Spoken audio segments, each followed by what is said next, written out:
অগ্নিগর্ভ বাংলাদেশ, সংখ্যালঘুদের ওপর অমানবিক অত্যাচার, হিন্দুদের ওপর হামলা, এমনকি তাদের আশ্রয়দাতাদের কপালেও জুটছে নির্যাতন। এমতো অবস্থায় বঙ্গের সীমান্তবর্তী এলাকায় বেড়েছে বাংলাদেশি অনুপ্রবেশ। এবার এই ইস্যুতেই বিস্ফোরক দাবি করলেন বিজেপির রাজ্যসভার সাংসদ শ্রমিক ভট্টাচার্য। খাস কলকাতার সাহা ইনস্টিটিউট অফ নিউক্লিয়ার ফিজিক্সের বাইরে রোহিঙ্গাদের বসবাস। পশ্চিমবঙ্গ সরকারের মদতেই বঙ্গে বেড়েছে অবৈধ বাংলাদেশি অনুপ্রবেশ। কলকাতার বুকে সল্ট লেকে সাহা ইনস্টিটিউট অফ নিউক্লিয়ার ফিজিক্সের ঠিক পাশে বসবাস করছেন বাংলাদেশি অনুপ্রবেশকারী এবং রোহিঙ্গারা। অবাধে ডেরা বানিয়েছেন তারা এবং সেখানে তারা বসবাস করছেন বলে আজ রাজ্যসভায় বিস্ফোরক দাবি করলেন বিজেপি সাংসদ শ্রমিক Bhattacharya. It is a serious security threat to the Shaha Institute of Nuclear Physics. Now, sir, इसका जो northern part है of the world, entire institution, it is a high security zone, and all Department of Atomic Energy establishment are specially protected under Atomic Energy Act 1962. इस institution से 4 बार Bidhannagar, salt lake जिसको कहा जाता है कलकत्ता में, 4 बार पुलिस स्टेशन में इसका सारे इंस्टीट्यूट का हेड ऑफ द डिपार्टमेंट जा चुके हैं। इसका नॉर्दर्न पार्ट जो है, उसका जो वॉल है, उसका बाहर में कुछ अनऑथोराइज्ड लोग वहां मौजूद हो गया। सारे के सारे भारी तादाद पे लोग वहां पहुंच गए। It's a serious security threat.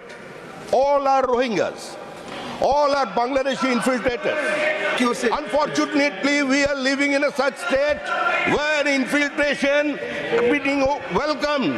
हम लोग खुलेआम बांग्लादेश से लोग को भीतर आने दे रहे हैं। যদিও বাংলাদেশ ইস্যুতে তৃণমূল সাংসদ সুদীপ বন্দ্যোপাধ্যায় মঙ্গলবার সংসদে ভারত সরকারের হস্তক্ষেপ দাবি করেছেন। পাশাপাশি তিনি এও বলেন, বাংলাদেশ পরিস্থিতি নিয়ে ভারত সরকার যা ব্যবস্থা নেবে তাই মেনে চলবে রাজ্যের তৃণমূল সরকার। ভারত সরকারের নিরাপত্তা নিয়ে প্রশ্ন তুলেছেন তিনি। এই কথাটা আমরা কিছু বলছি বলে ওদের বলতে হচ্ছে, কারণ ওরাও নিজেরাও বুঝতে পারছে না যে ভারত সরকারের নিরাপত্তা কি। হিন্দুদের উপর অত্যাচার হচ্ছে, হিন্দুদেরকে হত্যা করা হচ্ছে, এত করে হিন্দু হিন্দু করছে, তারপরেও এরা বাংলাদেশে ঢুকছে না। তো সুতরাং ওরা একটু আশ্চর্যান্বিত হচ্ছে। যদিও এই ইস্যুতে সংসদের বাইরে রাজ্যের তৃণমূল সরকারকে কটাক্ষ করতে ছাড়েননি বিজেপি রাজ্যসভার সাংসদ শ্রমিক ভট্টাচার্য। কূটনৈতিক দৌত্যটাই তৃণমূল কংগ্রেস বোঝে না। তৃণমূল কংগ্রেস বিধানসভায় যে প্রস্তাব পাশ করেছে সেটা ভারতীয় যুক্তরাষ্ট্রীয় ব্যবস্থা, সংসদীয় রীতিনীতি এবং সৌজন্য বিরোধী। মুখ্যমন্ত্রী প্রথমে বলেছিলেন কেন্দ্রের সিদ্ধান্তই আমাদের সিদ্ধান্ত। আজকে উনি ইউএন পিসকিপিং ফোর্সের বা তাদের হস্তক্ষেপের দাবি জানান। এই বিষয়ে যা করার ভারত সরকার করবে। এর আগে ইন্ডিয়ান কিপিং ফোর্স গিয়েছিল শ্রীলঙ্কা, কারণ শ্রীলঙ্কা টেকেছিল। এইভাবে একটা দেশের আভ্যন্তরীণ বিষয় আরেকটা দেশ বাইরে থেকে গিয়ে হস্তক্ষেপ করতে পারে, তাহলে তো সরাসরি যুদ্ধ ঘোষণা করতে হবে। সেটা কি মানুষ চায়?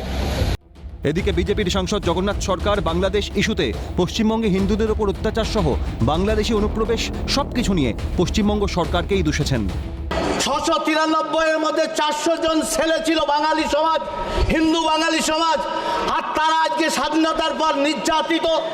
ওপার থেকে এসে দেশ ভাগের পর কাঁটাতারের বেড়ার মধ্যে তারা অত্যাচারিত হচ্ছে। এপারে এসেও তাদের শান্তি নেই। দিনের পর দিন অনুপ্রবেশকারী এসে আমাদের জনসাম্য ভারসাম্য নষ্ট করে দিচ্ছে। তৃণমূলের লজ্জা করে না? এখানেও যারা অত্যাচারিত হচ্ছে, তার রাজত্বে হচ্ছে। মুর্শিদাবাদে, বেলেডাঙ্গায়, দক্ষিণ 24 পরগনা, মালদা, দিনাজপুর, হাওড়া, হুগলি, বিভিন্ন জায়গায় পরিকল্পিতভাবে দাঙ্গা করা হচ্ছে।